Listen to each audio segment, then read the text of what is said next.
The economic challenges are dire. Everybody is talking about it. And what happens is that the economy is managed by policy managers. Policy managers are the parties in government. The party in government currently is the New Patriotic Party. The party in waiting is the National Democratic Congress. It says that it has better alternatives, even though the NPP insists that it has to break the 8 and it will break the 8. So in order to break the 8, the NPP has to be in charge of the economy. In order to fail to break the 8, the NDC has to come to office. Before the NDC comes to office, it needs a machine that will lead it into an election. That machine is the national executives with a flag bearer. On Face to Face today, I'm going to engage one person who has been in a national executive before and seeking to be re-elected, but this time hoping for a higher office. My name is Umaru Sandamado, and you're welcome to Face to Face.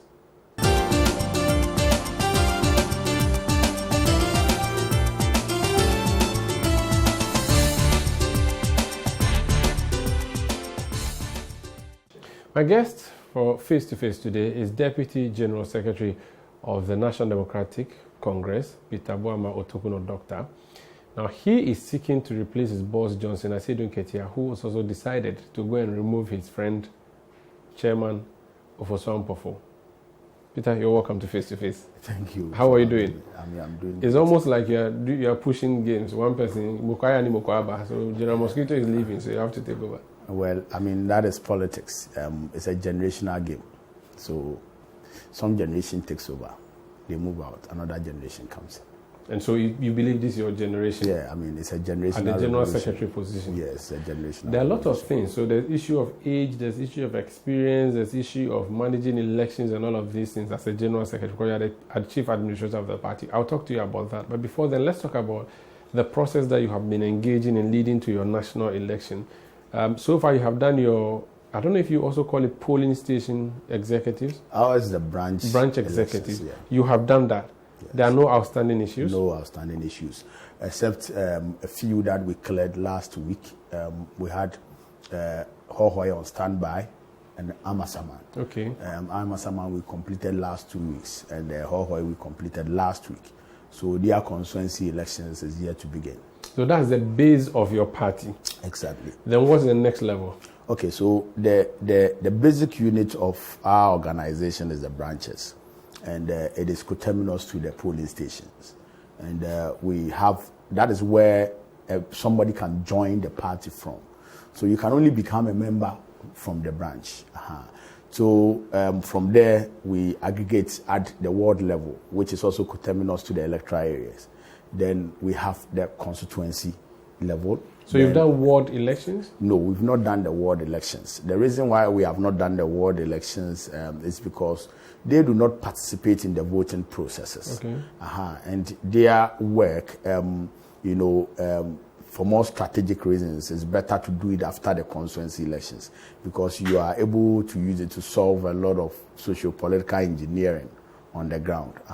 So ward is made up of a number of polling stations or a number of branches? Yes, a number of branches. And, we created that level to help us with our mobilization, when it comes to electoral area level elections, because the elections are held also at the electoral area level. And so when you put that structure there, then they can help coordinate elections at the electoral area. But they don't vote for the constituency executives? No, they don't vote for the constituency. But do they vote for regional executives? No, they don't vote. National, they no. don't vote in any elections. But who votes for them? The branch executives. So the polling station executives that you have elected, who you call branch executives, they choose a ward coordinator? A coordinator amongst them. So just one person? We have 3 persons. Okay. We have the ward coordinator, the ward organizer, and the ward secretary. I see. So these ones will supervise the whole ward, which has a number of polling stations. Exactly. Then the next level is the branch executive now elect a constituency executive. Yes. Who do you have at the constituency level? Okay, so at the constituency level, we have the full complement of all the positions. We have constituency chairman, secretary, organizer, women organizer, youth organizer, zongo caucus, communication officer, and they have their deputies. Okay. Then we have other executive members that are elected in addition to them. Executive members without portfolio. Mm-hmm. They are about 8. So these are nominated by the party, or? No, they contest elections, yes. So on the ground, they call it the other 8, but they are 8 executive members without portfolio. Then when that is done, we appoint... What's the purpose of that one? What do they do? To support the constituency executives. So they take responsibilities as and when. So they are assigned duties. They are assigned duties. They are also executives. So they are executives, but you can't call them national organizer or secretary or anything. Exactly. They are executives without portfolio. So they are executives who are in the pool where there is any special assignment, they can participate in the assignment. In fact, it runs through to national. Even region, we have executives without portfolio. And national too, we have executives without portfolio. So who are we call them NEC members. So who are the current national executives who have no portfolio in the NDC? Oh, we have 5 of them. We have Wilson, we have Evelyn Enyonam, we have Alhaji Habib, we have Alhaji Sheriff, and there's a last person. It just skipped me, but they are 5. They contest and are elected. They contest and are elected. They go for full campaign across the country. What's the use of that? I mean, no. They provide a specialized function. When for the exercises that we have done this year, for example, most of them were part of the teams that went to the field, but they are not part of the functional executives. The functional executives run the day-to-day affairs of the party, so they are not part. But they are also at the office. But they are at the office. They are part I see. Okay, let's talk about your constituency elections, which you held over the weekend. A lot of fallouts. In Upper West, you lost as many as 7 incumbent chairmen. What does that mean? Does that mean that at the national level, we will lose existing executives? Well, you see, when you look at the results, you would need to go behind the results to look at the local dynamics and perhaps even look at the results in 2020. So when you look at the results in 2020 from those regions, you would be able to predict and find reason why some of those outcomes are coming up.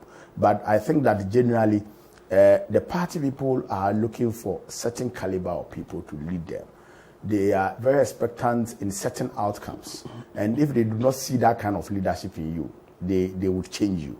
And you see, it's a very loud statement they are making from the ground. It comes from the branches, and it comes from the party in general. So it's you. When you look at the results, look at Greater Accra, for example, you would see that some key people have also fallen because of the dynamics in their constituencies. It could be out of the results of the 2020. Sometimes it's born out of some conflict situations that are in the constituency. So if they realize that maybe you are being too acrimonious, you are not looking at the bigger picture, you are not looking at the party. Everybody wants power. If they see that you are not going to help them to get power, they will take you out. You understand? So I think that is what has attributed to some, but significant number of them have maintained.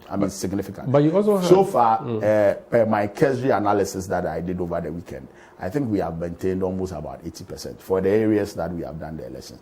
Most of them, all the people that have overthrown their chairman or their secretaries were also part of the executives. Mostly, some are deputy, some are secretaries going for chairman, some are organizer going for chairman. So it's not strangers who have come to take over. How about the places where you've had to reschedule elections? There were issues where ballot boxes had challenges, ballot papers had issues, balloting was a problem. Who manages your electoral process at the local level? Is it an electoral commission thing or is it an internal issue and you failed at managing your own elections?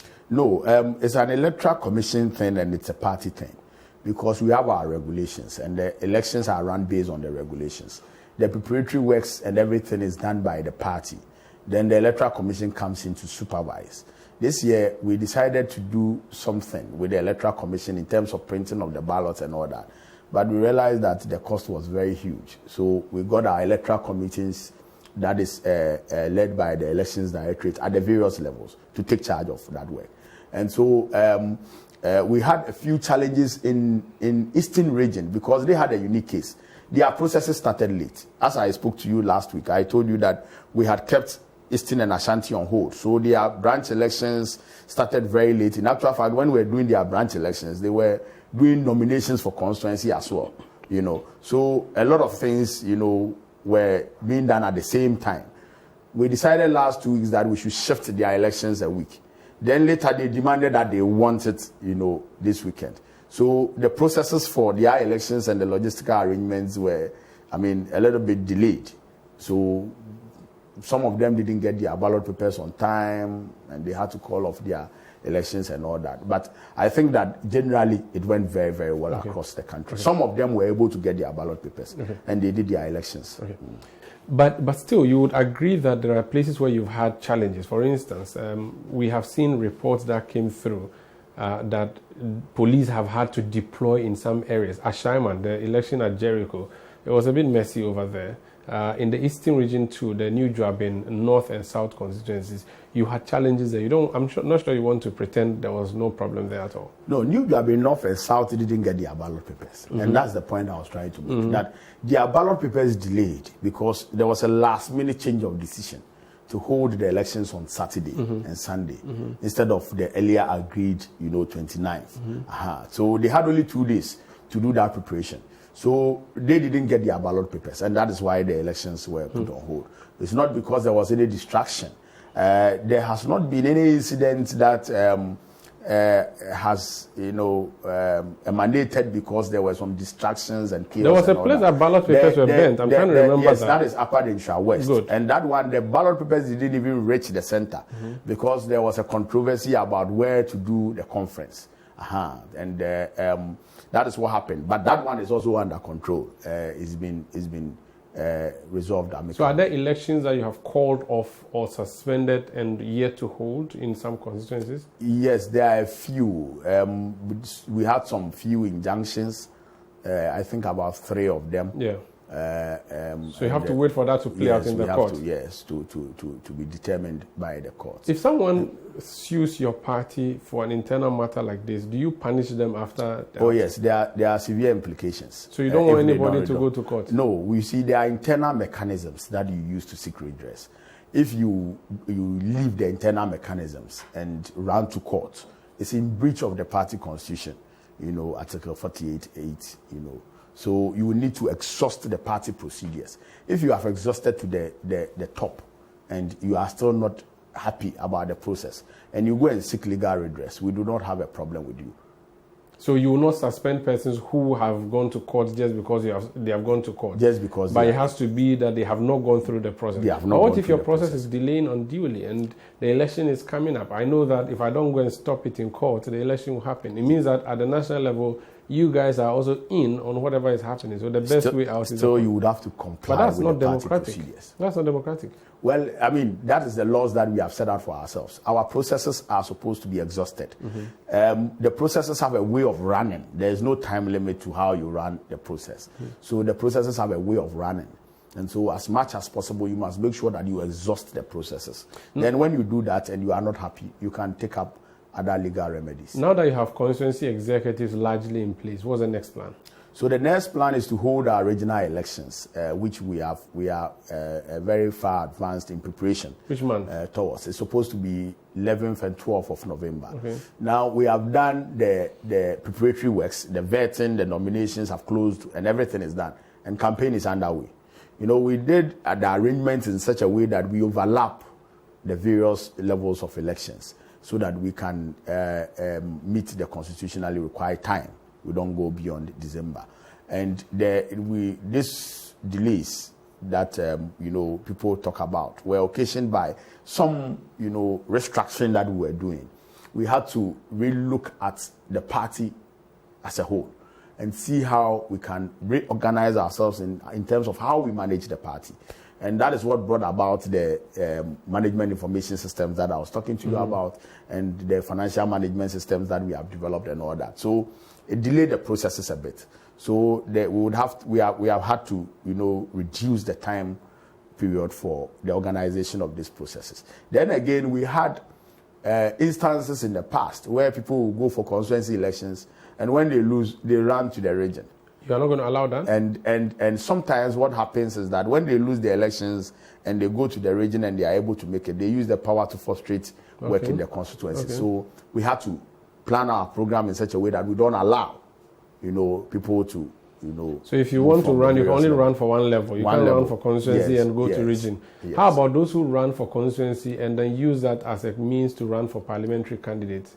Yes, you see, that one, when we get to parliamentary elections, we make the regulations, and where necessary, we put the necessary restrictions. Okay. So regional executive elections will be held, and this will be elected by only constituency executives, not branch executives. So the constituency executives plus a few other officials, former government appointees, former ambassadors, former ministers, no former branch staffers, executives. no branch executives. Okay, that will be a very small electoral college. Yeah, it's not small. It's not small. In some places like North East, it will be small. Okay. In some places like Savannah, it will be small. Okay. But in Ashanti region, Greater Accra, it's very huge. Then from there, you go to national. Yes. When is the national executive? The national elections is 17 December. 17 December. Yes. That's when you are going to all see your smoothness levels. Oh, yes, everybody will see. Yeah.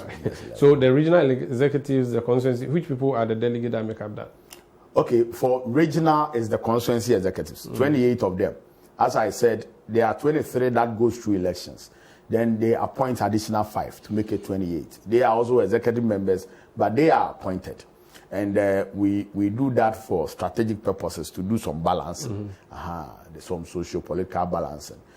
So when they are done, there will be 28. The 28 will vote in the regional elections. Then when they are done, the same 28 will come to the national elections, plus the regional executives, to form the National Congress.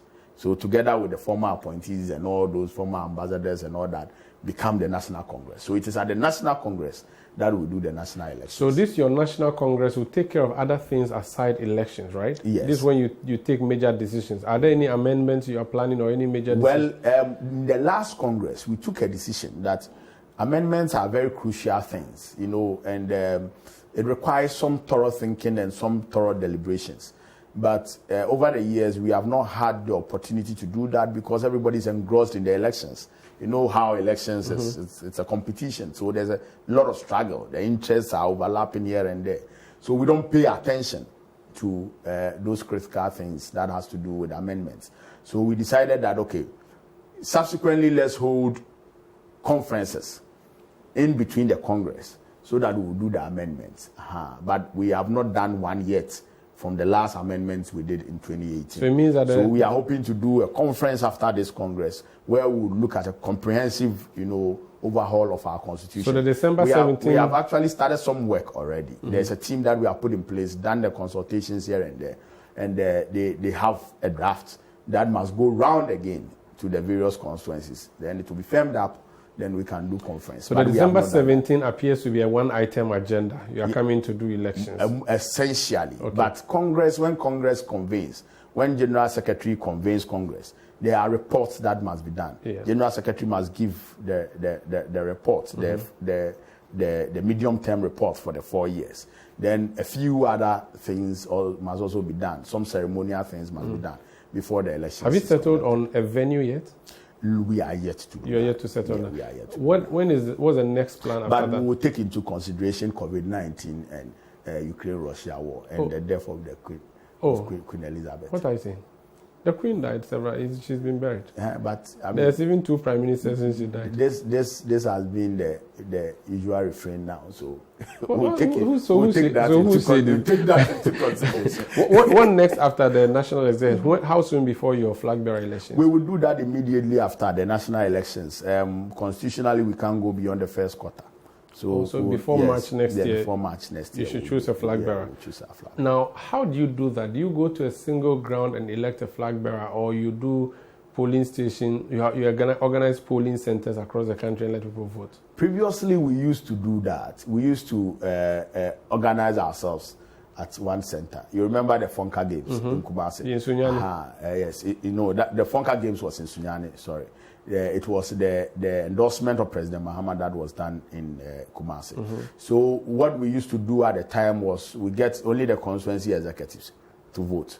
So in 2014, we amended the constitution and decided to use universal suffrage, where every member of the party would vote.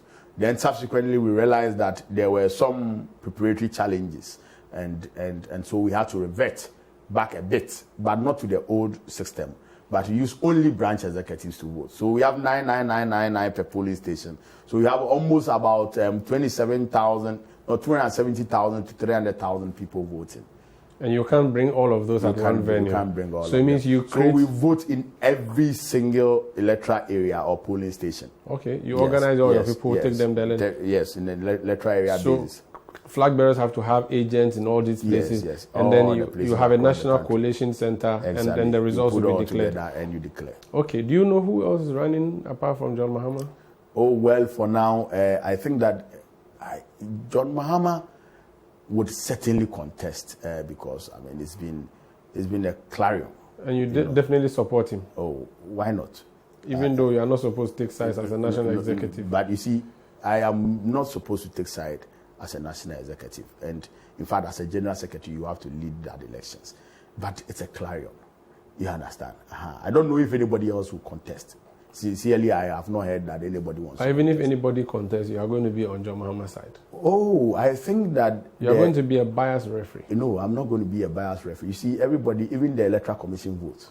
Yes, but you are going to publicly declare that it has to be JM or nobody. Well, because he's the only one now, I am comfortable to say that. But you've heard that Kwabena Dufour is also planning. Oh, is that so? You haven't heard? Well, I've not. Or you don't want to hear? I've not heard. Sincerely, I know Kwabena Dufour is one of the big guys in the party, but you haven't heard that. You haven't heard anybody else? No, I've not heard that. You don't even think anybody else should contest GM, do you? I doubt if anybody who really wants to become a flag bearer can contest.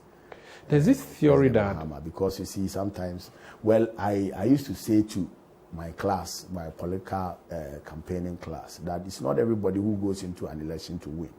You understand? But if anybody wants to become a flag bearer of the NDC now, if the person comes, then I don't think that the person wants to win and become a flag bearer. Maybe he may have another motive. You don't. So for you, GM is your best bet? I think that it is not only the best bet for the NDC, but the best bet for Ghana. There's a school of thought that as NDC, you should introduce a new candidate whom, if he loses to the MPP's agenda to break the 8, at least you would have sold him in 2024. So in 2028, you have a known face on the ballot. Well, but if you have John Mahama, who has only one term left, it will be suicidal to put him forward. There are various political analogies, and everybody can bring a school of thought. But as it stands now, you are looking for political power immediately to rescue the people. You look at the person that can give you that political power. Why? President Mahama cannot be president forever. You understand? There would come a time where there would be a shift. You understand? Where new leadership must emerge. When the time comes, the new leadership will emerge.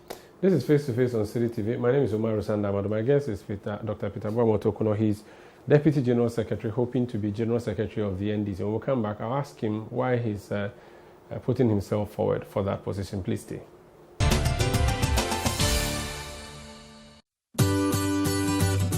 Citi TV is live on DSTV. Go to channel 363. On GoTV, access Citi TV on channel 182. On a digital TV, please press the menu button on the remote control and run a new search on your TV. Take note that without an antenna, you cannot access Citi TV on your television. Citi TV can be accessed on a free-to-air digital box like the GoTV and StarTimes box. Citi TV, it's your world.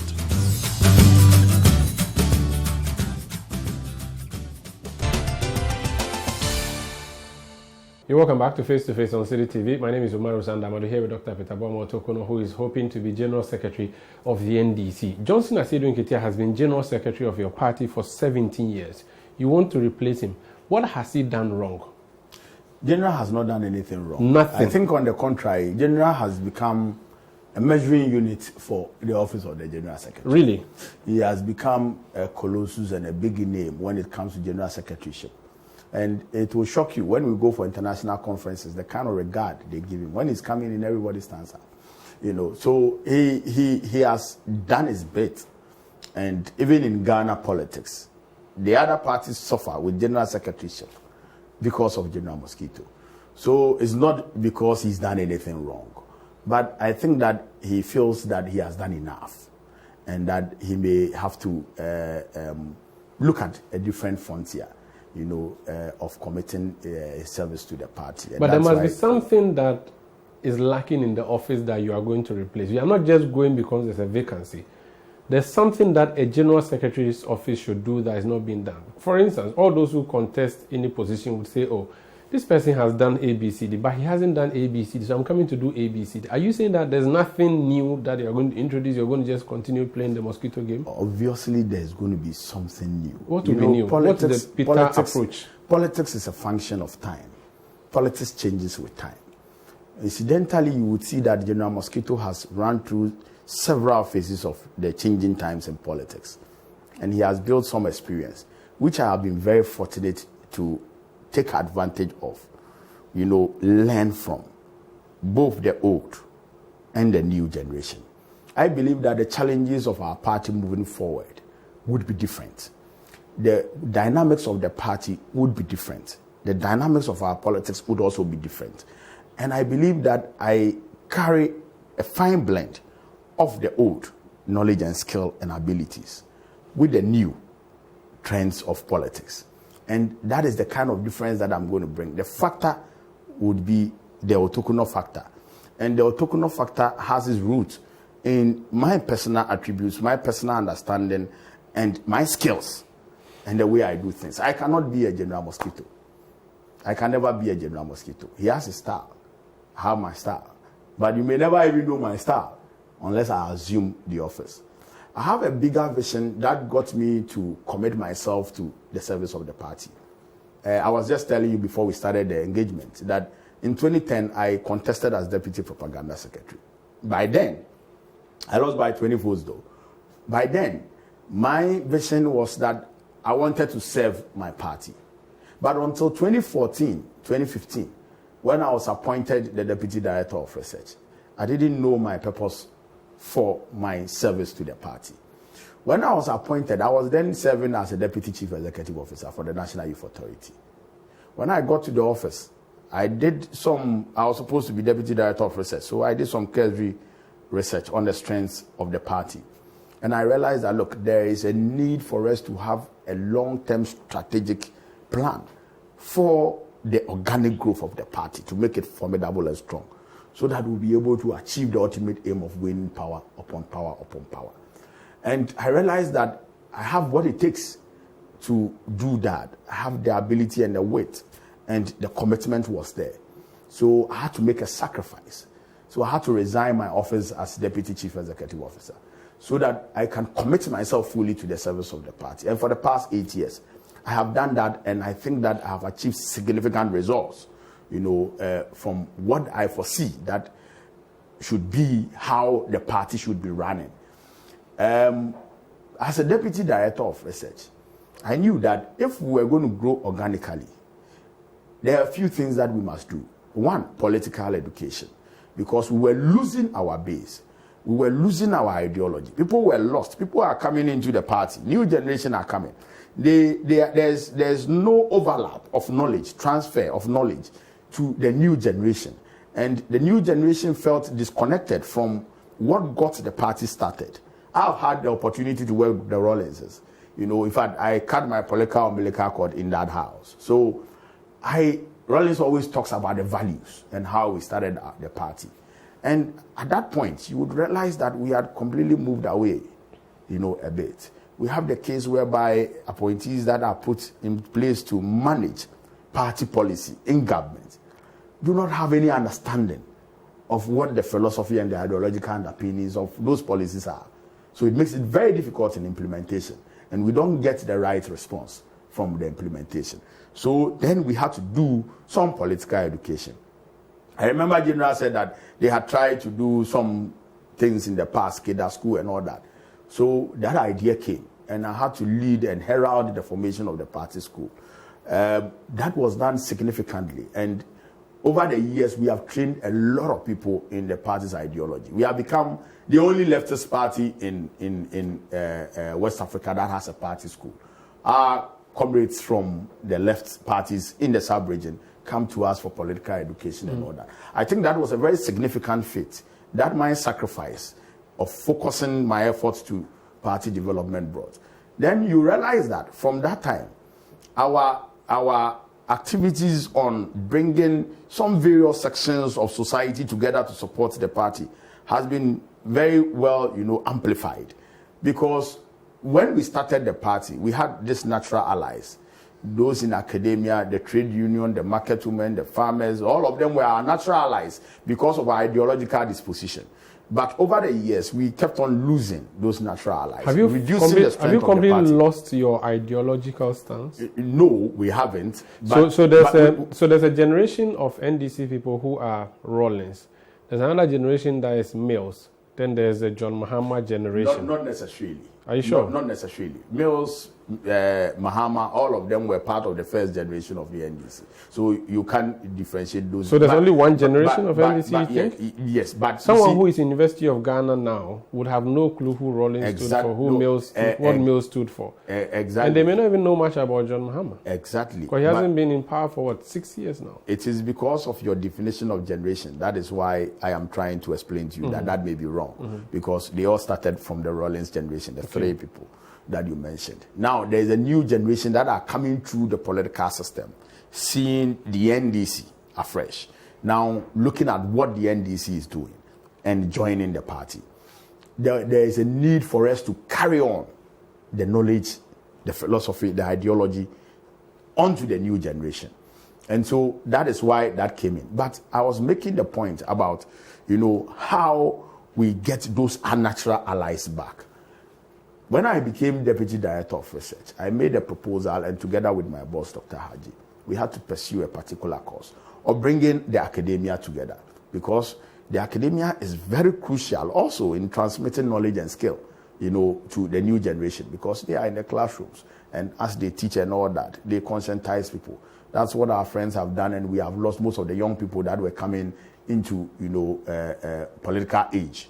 So we needed to bring them together. Thankfully, through my leadership, we were able to bring all our comrades who are into academia into a unified body called the Progressive Intellectuals. Then we had to do the professionals as well. We started that. Now the professionals has developed into a bigger organization. That is an affiliate of the NDC, which is the Pro Forum. And all this was part of my bigger vision that I felt was supposed to come into play in party management. And so these are some of my track records and legacies. When I became Deputy General Secretary, remember I was just a deputy, but I was very fortunate to have a leader who, understands and appreciates my abilities and some of the proposals that I bring, into play. So we were able to do significantly well across board, getting all the things that we had done with the party school, with these groups coming up and all those things. And that is what has heralded the reorganization of our party management systems into the new MIS that we have constructed, the financial management system, so that we would be able to use that as a springboard for a bigger takeoff of having an organic, growth of the party from the base. Because when all is said and done, political power comes from the base, from the polling stations. If you don't have any strategic move to grow the party sustainably from the base, motivate the party base, you would be joking. You might think that the end. Look, I have said repeatedly that the CPP used to be the biggest political party in Ghana. Now they appear to have even more national executives than their members. It looks like it. It's okay. I'm not going to say that you are. You're not attacking. I'm not attacking them. I'm just saying that you're not. So it means that factual. A political party that is standing today, if it is not well managed, can collapse. Can collapse. Good. My question is, Nkrumah died, the CPP died. You were fortunate as a party for more than 30 years. You had your founder alive and around, and was, in the thick of affairs for galvanizing the support base for you and all of that. So your ideology was a living human being that was walking. Unfortunately for you, and indeed for the whole country, died in 2020. So for the past 2 years, you don't have your founder around. His spouse or his wife, who co-founded or worked with working on producing this party, is not with you anymore. NPP had this ideology of Dankwa Dombo Buzia. I don't know how they managed to keep touch with their history, but they do that. You have a Rollins, he's not there. You have foundation members, but truly speaking, Rawlings was really the figurehead. Now that he's not there, do you not think that your party will have a difficulty rallying around a figure? The lack of that figure would send a lot of your chicks running around headlessly? Absolutely not. You see, and that is the thing about organizational development. And that is what Rawlings also saw. And I think that, it has spun out so very well. Rawlings has not been around for the past 4 years. But is it 4 years or maybe 3 years? You can go back to 2012 when his wife left. But you see, the party continues to grow stronger because at a point we knew that the party's ideology, an organizational ideology, cannot be a human being. Are you sure? Since he left, you have not won an election. It must be the principles of the person, the principles that has been accepted by the people. So we adopted social democratic philosophy. Now, the social democratic philosophy should be our guiding principle, the flag around which we can rally. And if we keep to that, and we train our people, we build their capacity to understand it, that would be the flag that will carry us from generation to generation. Our founder, His Excellency Rawlings, actually anchored that philosophy. So if you move beyond Rawlings will remain your founder, but the party must outgrow Rawlings. It must outgrow President Mills. It must outgrow President Mahama. It must outgrow all the leaders that will come and pass. And that is the kind of leader that we need right now, who understands that the party must run as an organization so that we can have a strategic organizational development plan for the party, so that the party can grow in strength with time and grow in relevance with time. Because, look, if you study politics across the world, you will see that there are some countries that they've had major political parties some decades ago, and the parties are no more. There are other countries that have been able to develop the parties beyond individuals, and the parties are still relevant. For example, in China, their Communist Party continues to be very strong because of their organizational development strategy. You understand? And they will continue to be strong.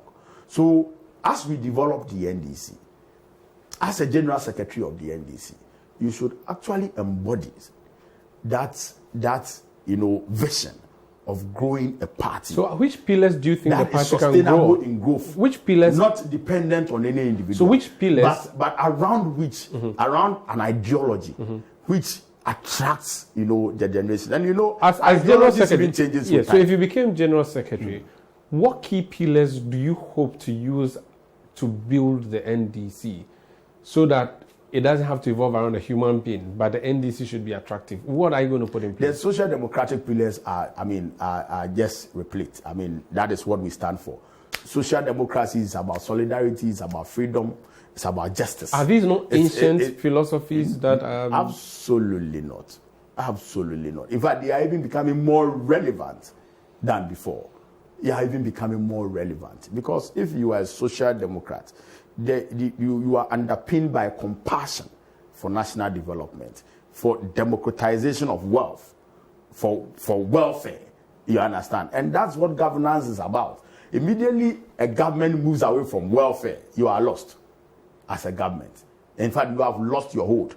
And that is what is happening in Ghana now. We have moved away from welfare. Do you not think that we have over-focused on private wealth, family wealth, and we are not looking at the broader welfare of the people. Is that not really just a doctrine that you believe in principle, but not in practice? Because you have some of your party members who were in office who have had to be fired, who have had to be prosecuted, some have been jailed, and these are members of the socialist front of your party who are supposed to believe that it should be spread, but they keep stealing it and keeping it alone, and they go to jail for that. That is in compliance there are people of our pillar of justice. Yeah, but there are people who are being prosecuted now to the extent that the tag of corruption was the reason that your party lost. If you're a party that truly believes that sharing is caring, then your people should not be removed because you are keeping away from sharing.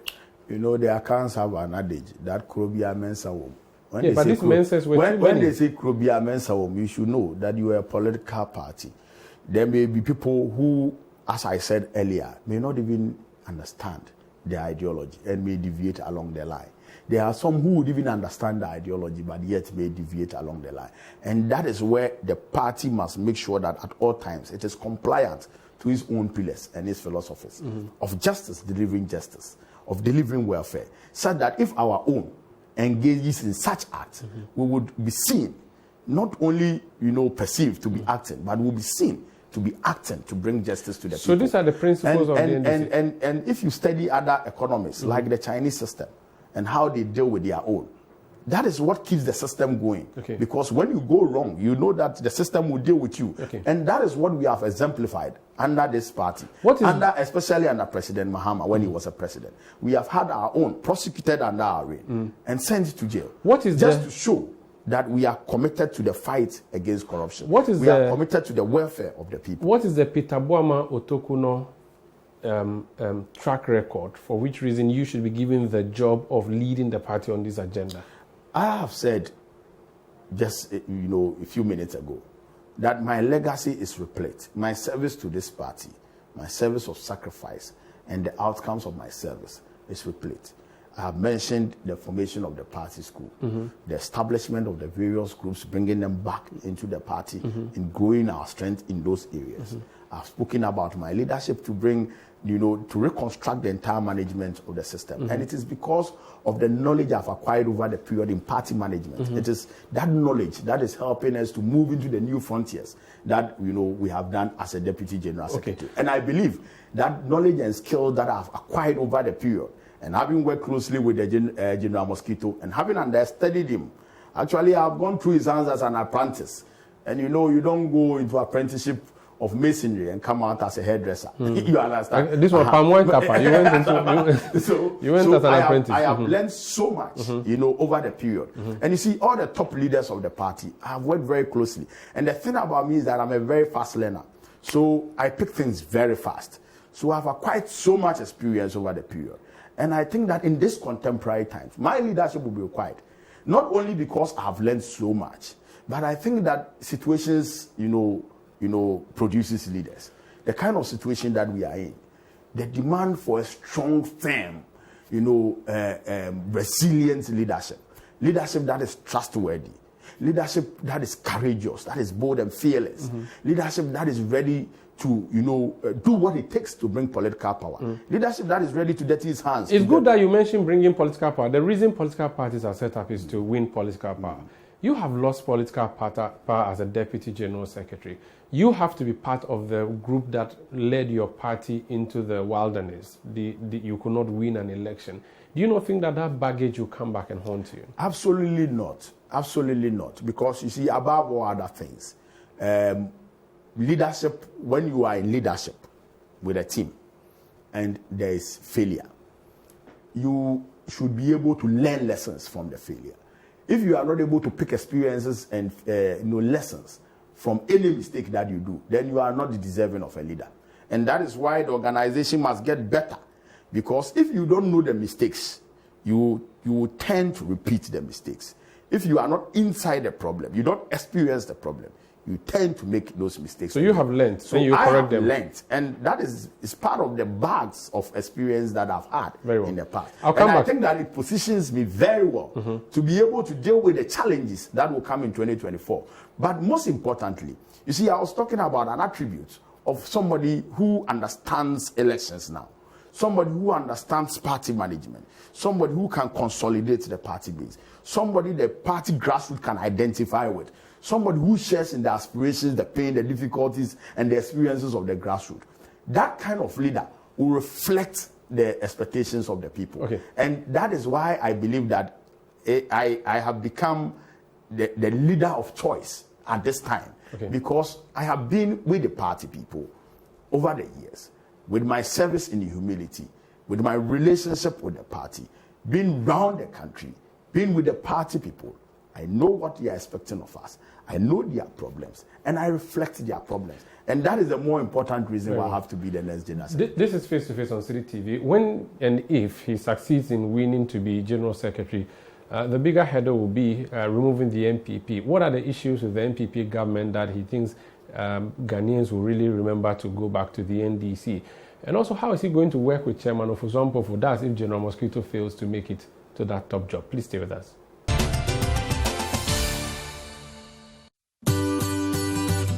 Citi TV is live on DSTV. Go to channel 363. On GoTV, access Citi TV on channel 182. On a digital TV, please press the menu button on the remote control and run a new search on your TV. Take note that without an antenna, you cannot access Citi TV on your television. Citi TV can be accessed on a free-to-air digital box like the GoTV and StarTimes box. Citi TV, it's your world.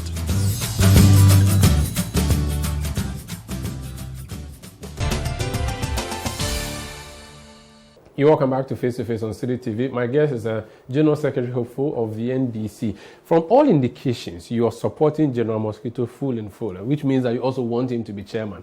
If he fails to be chairman and you succeed to be General Secretary, Ofosu-Ampofo remains as chairman, you cannot run this office. Where did you get that indication? Oh, because you love Mosquito. You have been celebrating him. You have been his boy, everything. He's your model. He's your role model and everything. And I know you want him to be chairman. Well, you've gotten it all wrong. Oh, you don't want Mosquito as chairman? You see, the General Mosquito is a colossus, and he has impacted me so much. I celebrate him because of that. And I think that, any political position General Mosquito would hold, he would excel because he comes on board with some unique, qualities that is very rare in politicians. So, that is about General Mosquito. But we are going for contest, and in elections, anything can happen. You understand? I am the kind of person, I'm the kind of leader that is very adaptive and a unifier. I am able to work with all groups of people. In fact, I've worked in very difficult terrains where, there are two, factions, and I've been able to work very well in between. If you look at how I worked with President Mills and, I still worked with President Rawlings at the same time, you should know that, I have that, quality of bringing people together. So whoever is elected as the national chairman, I would be able to have a smooth, you're not running a joint campaign with Mosquito? No, absolutely. You're not. So you're going on your own path. I'm going on my strength, and the people have spoken already. Sanda, you will need to go to the ground and listen to what the people are saying. You see, they want somebody who has been with them, who has sacrificed for them. They want somebody they can approach, somebody who is accessible, who is approachable, who is reachable, somebody they can connect to, somebody who shares their views, somebody who shares their words. You're going against Fifi Kwete. He has been executive before you. You're going against Elvis Efriankra. He's been an executive before you. These people have the delegates list long before you had it. Absolutely. You're sure you can beat all these? In actual fact, you may have to re-look at that analogy, because the times that they were executives is not the same time as this. In fact, when they contested elections, we had about 200 constituencies, 230 constituencies, and we had 5 delegates per constituency to do that elections, 5 delegates. Now it's 28 by 275. And it's been almost 16 years. 16 years in the political life. It's a whole new revolution. You understand? So that one may not play. They might have had some experiences. Maybe they're old party stalwarts, party founders in the localities. And even if that is what you would want to look at, then I want to tell you that about 90% of the delegates now are young people. Oh, really? Who were not there at the time. Okay. So these people... And they have seen my leadership. They have worked with me. They have worked with me. And so they know the kind of leader that I am. And that is what positions me even far above them, beyond the experience then. Because when we talk about political experience in this contemporary times, in the office of the General Secretary, I stand tall above all of them. In fact, none of them have what I have.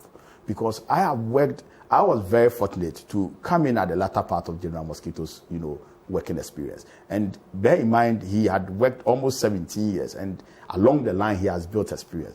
General Mosquito became General Secretary at the age of 42. You understand? So the General Secretary job is not a retirement job. It's a job that requires more than even experience. It requires tenacity, energy. It requires some level of sacrifice, commitment, and some brain power. And, you must cut across various, you must be versatile. when it comes to policy, you should be, a don in policy. I mean, you should understand policy because, as you said, it is the party that produces the policy for government. So you should understand policy. And that is my strength. If you won, you'll be going against Justin Kodia of the MPP. So even before we get to Justin Kodia, you see, when it comes to academia, I'm also there with academia because you want to attract people from various sections of society. I'm a young person.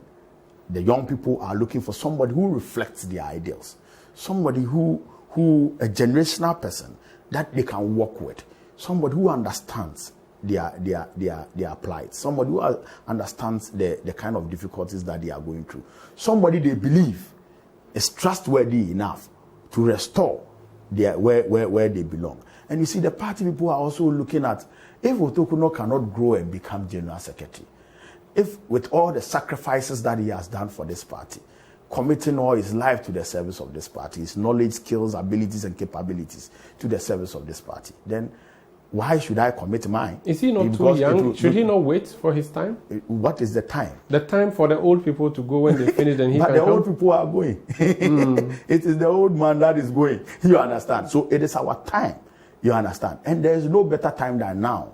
Imagine President Rawlings in 1979 had said that, he's too young, he's 33 years old, so he can't become a head of state. Can you imagine what would have happened to Ghana? You understand? Look at the PNDC. You see, the NDC has been a party that has a history of young people carrying the party on their shoulders. And look at our history very well, even our recent history. I recall last elections when Sami Jefi was going for communication officer. Everybody was crying, he's too young, small boy. Look at the exploits that he has been able to do. You see, the future is for the young people. And the young people must be given the opportunity to express their potential to their heights. And it is only within your youthful age that you can express your potential to the heights. Because for those old men that we have tried, look at one that is the president now, and look at the results we are getting. You understand? So there is a general clamor for some level of fresh blood, fresh thinking, fresh strategy, fresh energy to turn things around for the party. And that is why Dr. Peter Boamah Otokunor has become a candidate of choice. Whether or not you win, the NDC will still go to battle with the MPP. Are you really sure Ghanaians want to go back to Dumsor, the Dumsor party? No, Ghanaians know that the NDC solved Dumsor, and the NDC were not the producers of Dumsor. Dumsor had been a generational thing, and if anybody could be blamed for Dumsor, it is the MPP government. That in 8 years, they did absolutely nothing. No investment in the energy sector. Absolutely no investment. You lost. So Ghanaians also know the truth that the Dumsor was not the cause of the NDC, okay. But we were actually the solvers, or we produced the solution for Dumsor. We are no more in Dumsor because of what the NDC did. Ghanaians rejected in 2016, yes. And then in 2020, even though you almost won parliament. Are you sure these people would really give you another chance in 2024? Why would Ghanaians go to you? Ghanaians actually gave us the choice, the power in 2020, and it showed in the parliamentary results. They gave us parliamentary authority. I believe that Ghanaian people, as it stands now, have decided, and they want some kind of leadership. And that kind of leadership, they find it only in the NDC. The Ghanaian people are very expectant of an NDC leadership. And that is why we cannot fail them. Because the wailing, the crying, the problems and all has become a responsibility that we in the NDC would have to respond to. We must first of all, if we are going to be able to deliver a solid government, respond to the cries of the people. And that is why at this crucial point, we need a leader that understands the difficulties of the people. A leader that appreciates how far we came and how far we have deteriorated. That can take the country back again on its knees and, accelerate in growth. And that is why, when you were speaking earlier, I said that, look, everybody is looking up to President Mahama. You understand? So Ghanaians are resolved to give us the power. Well. Now, when they give you the power, the vehicle to getting the power is the party. And that is why you must oil and lubricate the party in such a way that it would be able to bring the power and come and rescue the people. Okay. And that is where I come in. That is where my leadership star comes in. That is where the team that would lead the party would come in. So our people, every nation or every organization, produces leaders that are reflective of their aspirations. So in essence, we are a product of our people. You can't want victory and not choose a party that is strong. You can't want power and not choose a courageous leadership. You can't want leadership and not choose a young person. You can't want future and not choose somebody who is resilient, who has the ability to deliver trustworthy leadership. And you can't want reward as a party person when you don't choose anybody who is hardworking and has sacrificed for the party. And that is where Dr. Peter Boamah Otokunor comes in. Okay. So if you want victory, you want power, you want the future, you want leadership, you want reward, Dr. Peter Boamah Otokunor is humbly offering himself to serve you as the next General Secretary of the NDC, so that together we can deliver power in 2024 and make this country prosperous and progressive once again.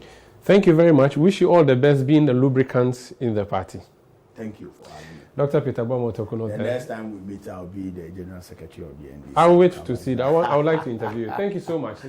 Hopeful for the General Secretary position of the NDC, incumbent Deputy General Secretary Dr. Peter Boamah Otokunor there. My name is Umaru Sanda Amado. It's been great coming your way on Face to Face. Thank you for watching us. Please stay with Citi TV.